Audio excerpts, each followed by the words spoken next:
हे guys welcome back to the channel of Ayurveda Marathi. तर आज आपण आपला टॉपिक घेत आहोत, तोच म्हणजे रिव्हर्सिबल सेल इंजुरी. पहिल्याच्या एका व्हिडिओमध्ये मी सेल अडॅप्टेशन्स बद्दल सांगितलं होतं. आज आपण थोड्याशा शॉर्ट मध्ये रिव्हर्सिबल सेल इंजुरी मध्ये बद्दल बघणार आहोत, बिकॉज अगेन हा 10 मार्कर साठी येऊ शकतो. सेल इंजुरीची definition plus reversible cell injury तुम्हाला 10 मार्क्स साठी येऊ शकतात. आता what is reversible cell injury? सगळ्यात मोठी इम्पॉर्टंट गोष्ट आठवण ठेवायची, it is cause due to hypoxia. Hypoxia मी तुम्हाला सांगितलं होतं की ऑक्सिजन सप्लाय काय झालं होतं, कमी झाला होता बॉडीमध्ये.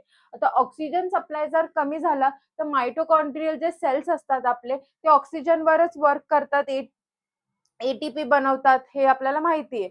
पण ते आता बनवू शकणार नाही, कारण की त्यांना ऑक्सिजन भेटतोय का? नाही, त्यांना ऑक्सिजनच भेटत नाहीये. आणि त्याच्यामुळे काय होईल, आपला डिक्रीज इन एटीपी प्रोडक्शन. एवढा कॉन्सेप्ट क्लिअर झाला. फर्स्ट काय झालं होतं, हायपॉक्सिया. हायपॉक्सिया मधून मुळे काय झालं, मायटोकॉन्ड्रियल डिस्फंक्शन. आणि त्याच्यामुळे काय झालं, डिक्रीज इन एटीपी. 3 सिच्युएशन झाली रिव्हर्सिबल सेल इंजुरी मध्ये. First was hypoxia. Hypoxia leads to mitochondrial dysfunction. आणि मायटोकॉन्ड्रियल डिस्फंक्शन, आता मायटोकॉन्ड्रियाचा नॉर्मल फंक्शन काय असतो, ATP production. It is known as the power house of the cell, correct, right?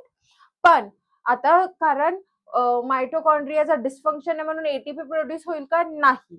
आता ATP produce नाही होणार आहे, याच्यामुळे आपल्या बॉडीमध्ये 3 चेंजेस दिसतात, ज्याच्यावरून आपल्याला कळेल की बॉडीमध्ये रिव्हर्सिबल सेल इंजुरीज पण चाललेली आहे. ते चेंजेस हे आहेत, हे आपल्याला थोडे डिटेलमध्ये बघावे लागतील. पहिला काय, failure of sodium potassium pump. Second आहे इंट्रासेल्युलर लॅक्टिक ऍसिडोसिस.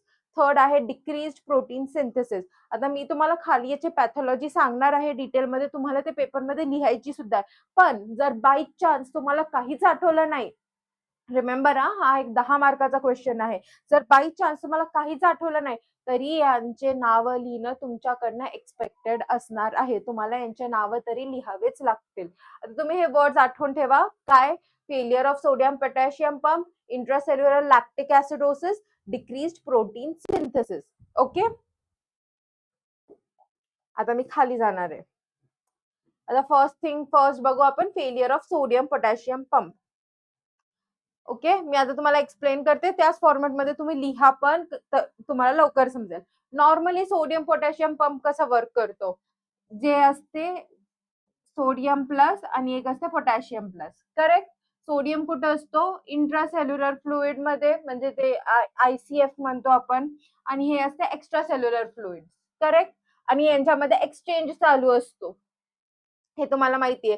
3 सोडियम बाहेर काढतात, 2 पोटॅशियम आत जातात. हा नॉर्मल असतो. काय, 3 सोडियम्स बाहेर येतात आणि 2 पोटॅशियम आत जातात, हा नॉर्मल असतो. ईसीएफ आणि आयसीएफ मध्ये जो एक्सचेंज चालू असतो बघा, इंट्रासेल्युलर फ्लुइड आणि एक्स्ट्रा सेल्युलर फ्लुइड मध्ये, तो हा असतो.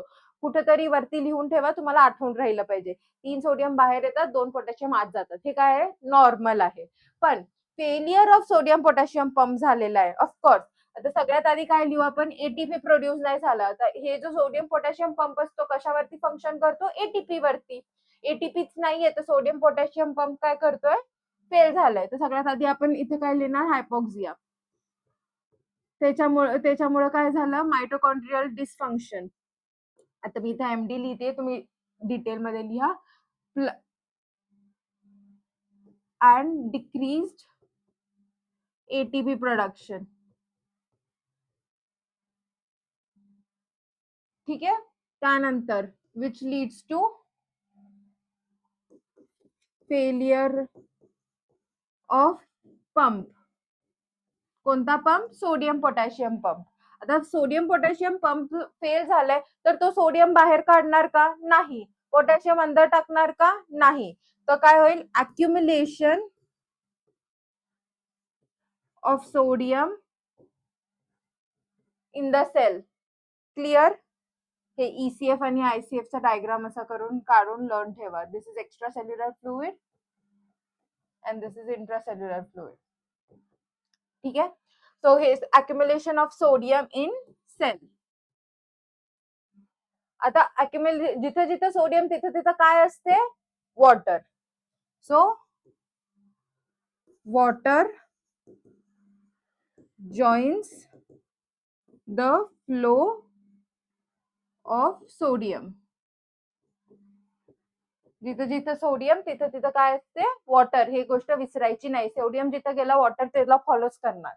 कन्फर्म कन्फर्म असं आठवण ठेवायचं. सोडियम गर्लफ्रेंड आहे आणि वॉटर त्याचं काय आहे, बॉयफ्रेंड आहे.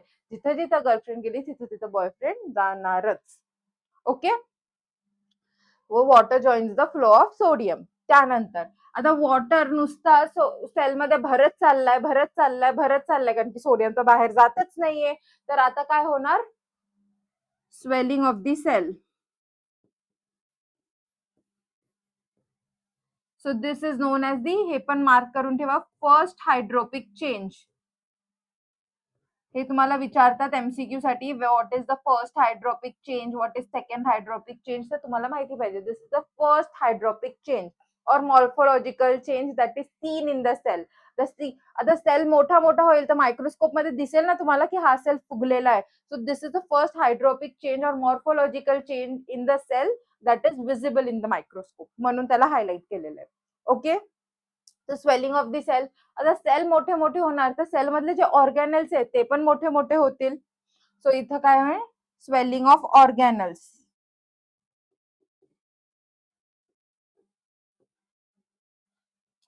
आता सेल्सचे ऑर्गॅनल्स मोठे झाले तर त्याच्यातला एक ऑर्गॅनल, जर तुम्हाला सेल स्ट्रक्चर आठवत असेल 12th मधला, एंडोप्लाझ्मिक रेटिक्युलम सुद्धा असतो.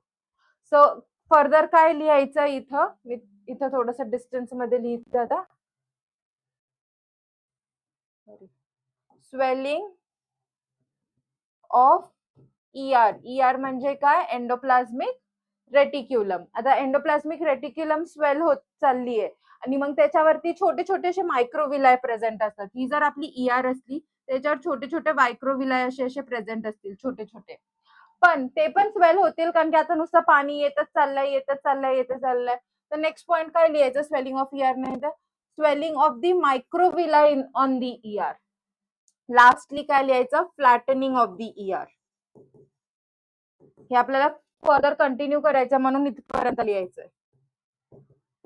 ही झाली आपली सोडियम पोटॅशियम पंपच्या फेलियर नंतर आपल्याला काय काय बघायला भेटलं, हे झालं ते सिक्वेन्स. हे आठवण ठेवायचंय, खूप इम्पॉर्टंट आहे, कारण की हे सिक्वेन्स आपल्याला फर्दर कामात येणार आहे, म्हणून मी तिथपर्यंत तुम्हाला लिहून दिलेलं आहे. फर्स्ट काय झालं, हायपॉक्सिया झालं, त्याच्यामुळे काय झालं होतं, मायटोकॉन्ड्रियल डिस्फंक्शन. त्याच्यानंतर एटीपी प्रोडक्शन काय झालं, कमी झालं बॉडीमध्ये. त्यानंतर काय झालं, सोडियम पोटॅशियम पंपचा फेलियर झाला. त्याच्यानंतर आता सोडियम नुसतं काय झालं, सेलमध्येच अक्युम्युलेट होत गेलं. जिथं जिथं सोडियम तिथं तिथं पाणी, म्हणून पाणी पण सेलमध्ये येत गेलं खूप जास्त पाणी आलं. त्याच्यामुळे सेल काय झालं, स्वेल झालं. तर ते झालं फर्स्ट मॉर्फोलॉजिकल और हायड्रोपिक चेंज इन द सेल. त्यानंतर आता स्वेल सुजला, त्याचे ऑर्गेनल्स पण सुजले. ऑर्गेनल मध्ये स्पेसिफिकली एंडोप्लाझ्मिक रेटिक्युलम सुद्धा सुजला आणि स्वेलिंग झाल्यानंतर एंडोप्लाझ्मिक रेटिक्युलम शेवटी सुजून सुजून काय झालं, एकदम फ्लॅट, एकदम फुल होऊन गेला. आता तो कधीही बर्स्ट होऊ शकतो. क्लिअर? एवढ्यापर्यंत इझी आहे, काहीच डिफिकल्ट नाहीये. हे सगळ्यांनी लिहून घ्यायचंय. आता आपण सेकंड चेंज कडे बघूया, इंट्रासेल्युलर लॅक्टिक ऍसिडोसिस. हा पण अगदी इझी आहे. आपण सगळ्यात आधी काय बघितलं होतं, डिक्रीज इन एटीपी प्रोडक्शन. सगळ्यात आधी करेक्ट. आता एटीपी प्रोड्यूस होत नाहीये, त्याच्यामुळे एटीपी का प्रोड्यूस होत नाहीये, ऑफकोर्स बिकॉज ऑक्सिजन सप्लाय आपल्या मायटोकॉन्ड्रियाला भेटत नाहीये. सिम्पल. पण आता जे सेलची सायकल असते ती तर चालू ठेवावी लागेल ना. आता ऑक्सिजन नाही भेटत असेल तर कार्बन डायऑक्साईडनी काम चालेल ना. तर आपण कोणती फॉलो करू, तर मायटोकॉन्ड्रिया काय करतो, मायटोकॉन्ड्रियल जे सेल्स असतात काय फॉलो करतात, अनएरोबिक रेस्पिरेशन फॉलो करतात. आता तुम्हाला याच्यात ना थोडं तुमचा कॉन्सेप्ट क्लिअर पाहिजे. आपण जे क्रेब सायकल वगैरे शिकलो होतो 12th स्टँडर्ड मध्ये, ते सगळं थोडं पाहिजे कॉन्सेप्ट क्लिअर. आता पहिले त्याच्यात आपण बघितलं होतं ग्लायकोलायटिक पाथवे, एक असतो ऑक्सिजन, आणि ऑक्सिजन नसला तर एनएरोबिक रेस्पिरेशन फॉलो करतो. आता एनएरोबिक रेस्पिरेशन मुळे काय होतो, आता एरोबिक रेस्पिरेशन फॉलो केल्यानंतर जे एंड प्रोडक्ट असतो एटीपी, एरोबिक मध्ये खूप जास्त प्रोड्यूस होत होते. पण एनएरोबिक मध्ये खूप जास्त प्रोड्यूस होतात का? नाही, फक्त 2च एटीपी प्रोड्यूस होतात. पण ग्लायकोजेन खूप लवकर लवकर संपतो. ठीक आहे, हे तुम्हाला क्रेब सायकल माहिती असेल किंवा ग्लायकोलायटिक पाथवे माहिती असेल तर सोपं जाईल समजायला. तर ग्लायकोजेन इथं काय होतं, फटाफट डिप्लीट होतो. Depletion in glycogen. ग्लायकोजेन कमी कमी होत चाललंय, प्लस आपला लॅक्टिक ऍसिड वाढत चाललाय बॉडीमध्ये. आता तुम्ही म्हणाल मॅम लॅक्टिक ऍसिड कुठून आला? जर तुम्हाला प्रोडक्ट्स आठवत असेल एनएरोबिक रेस्पिरेशनचे, तर lactic acid plus 2 ATP molecules होतं ते. तर आता सिन्स हे अनएरोबिक रेस्पिरेशन फॉलो करते, तर लॅक्टिक ऍसिड तर बॉडीमध्ये अक्युमुलेट होत जाणार आहे ना, जोपर्यंत त्याची एटीपीची गरज पूर्ण होत नाही तोपर्यंत तो अनएरोबिक रेस्पिरेशन करणार आहे. बॉडीतला ग्लायकोजन फटाफट फटाफट कमी होत जाणार आहे आणि आपल्या बॉडीमध्ये लॅक्टिक ऍसिड हे काय होत जाणार आहे, अक्युमुलेट होत जाणार आहे. आता अक्युमुलेशन ऑफ लॅक्टिक ऍसिड मुळे आपल्या बॉडीचा पीएच, बॉडीचा म्हणण्यापेक्षा सेलचा पीएच कसा होणार आहे, डिक्रीज होणार आहे. कारण की लॅक्टिक काय आहे, ऍसिड. ऍसिड म्हणजे पीएच लेस देन 7. आता पीएच लेस देन 7 झाल्यामुळे याच्यात आपल्याला अजून एक चेंज दिसेल, that is nuclear chromatin clumping. आता तुम्ही मला म्हणाल मॅम हे न्यूक्लिअर क्रोमॅटिन क्लम्पिंग कुठून आलं? आपले जे सेल्स असतात त्याच्यातलं जे न्यूक्लियस मधला किंवा क्रोमॅटिन मटेरियल असतो त्याला ऍसिड सारखं ऍटमॉस्फिअर लागत नाही. सिन्स नुसता ऍसिड बॉडीमध्ये वाढत होता आणि बॉडीचा पीएच ड्रॉप झालाय, तर त्या सेल्स मध्ये जे न्यूक्लियस होतं आणि न्यूक्लियस मध्ये जे क्रोमॅटिन मटेरियल होतं ते क्लम्प झालं. क्लम्प म्हणजे काय? तर बेसिकली ते आपण जेव्हा कोणता तरी पावडर कोणत्या लिक्विड मध्ये टाकतात, आता दुधामध्ये कस्टर्ड पावडर वगैरे टाकताना बघितलंय, तर ते कसे क्लम्प होऊन जातात, ते मेल्ट होत नाही बरोबर पाण्यामध्ये, त्याला आपण क्लम्पिंग म्हणतो. तुम्हाला जर तो एक्झाम्पल माहिती नसेल तर तुम्ही अजून दुसरा कोणता एक्झाम्पल पण कन्सिडर करू शकता. बट युजली किंवा आपण उपमा करताना म्हणू शकतो, जे फिमेल्स असतील त्यांना माहिती असेल, जेव्हा पाणीमध्ये आम्ही रवा टाकत असतो तेव्हा कंटिन्यू शेकिंग करावी लागते ताकी ते क्लम्प नाही झाले पाहिजे, बिकॉज एकदा ते क्लम्प झाले की ते बरोबर शिजणार नाही. सो न्यूक्लिअर क्रोमॅटिन क्लम्पिंग होईल. तर हे गोष्ट तुम्हाला लक्षात ठेवायची. काय एटीपी प्रोडक्शन कमी झाला होता बॉडीमध्ये, एटीपी कमी झालं पण आम्हाला एटीपी पाहिजे, म्हणून आम्ही काय करू, मायटोकॉन्ड्रियाला अनएरोबिक रेस्पिरेशन फॉलो करतो. आता अनएरोबिक रेस्पिरेशन मायटोकॉन्ड्रियानी फॉलो केलं तर बॉडीतला ग्लायकोजन फटाफट कमी होत जाणार आणि लॅक्टिक ऍसिड वाढत जाणार. फक्त 2 एटीपी प्रोडक्शन होणार आणि एव्हरी ग्लायकोलायटिक पाथवे नंतर. तरी जर लॅक्टिक ऍसिड वाढत गेला तर बॉडीचा पीएच कसा होणार, ड्रॉप होत जाणार आहे, 7 पेक्षा कमी होईल आणि त्याचा फरक कोणावर पडेल, तर आपल्या न्यूक्लिअरचा मटेरियल वरती पडेल, त्याच्याने होईल न्यूक्लिअर क्रोमॅटिन क्लम्पिंग. हा सायकल पण व्हेरी व्हेरी इम्पॉर्टंट आहे. त्यानंतर आपण लास्ट सायकल बघूया, रिड्युस्ड प्रोटीन सिंथेसिस. ही पण खूप सोपी सायकल आहे. आता जर तुम्हाला आठवत असेल तर मी तुम्हाला फर्स्ट मध्ये सोडियम पोटॅशियम पंपच्या फेलियर मध्ये सांगितलं होतं की जेव्हा आपला ईआर होता, एंडोप्लाझ्मिक रेटिक्युलम जो होता, तो काय झाला होता, फ्लॅटन झाला होता. फ्लॅटनिंग, ईआरची फ्लॅटनिंग झाली होती. आता ईआर वरती काय प्रेझेंट असतात, जे प्रोटीन सिंथेसिस करतात, रायबोझोम्स प्रेझेंट असतात, करेक्ट. म्हणून आपण त्यांना काय म्हणतो, रफ एंडोप्लाझ्मिक रेटिक्युलम, RER. आणि जे स्मूथ एंडोप्लाझ्मिक रेटिक्युलम असतात ते काय प्रोड्यूस करतात, फॅट्स प्रोड्यूस करतात. हे गोष्ट आपल्याला बेसिक्स माहितीये.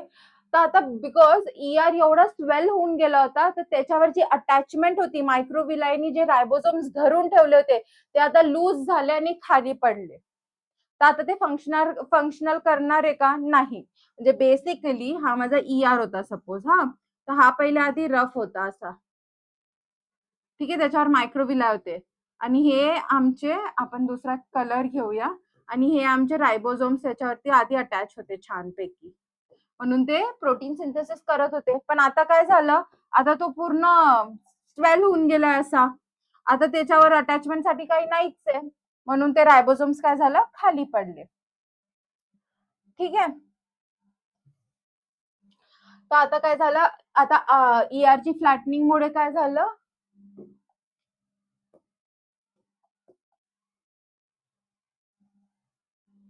Ribosomes fall off of the surface and are not functional. इथपर्यंत समजलं? आता सिन्स रायबोसोम फंक्शनल आहे तर प्रोटीन सिंथेसिस होईल का? नाही. तो याचा अर्थ काय होईल? डिक्रीज और रेड्यूस्ड प्रोटीन सिंथेसिस.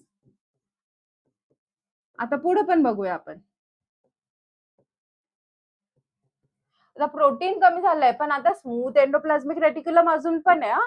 त्याला काही नाही झालंय म्हणून नुसता plus increase in fat synthesis.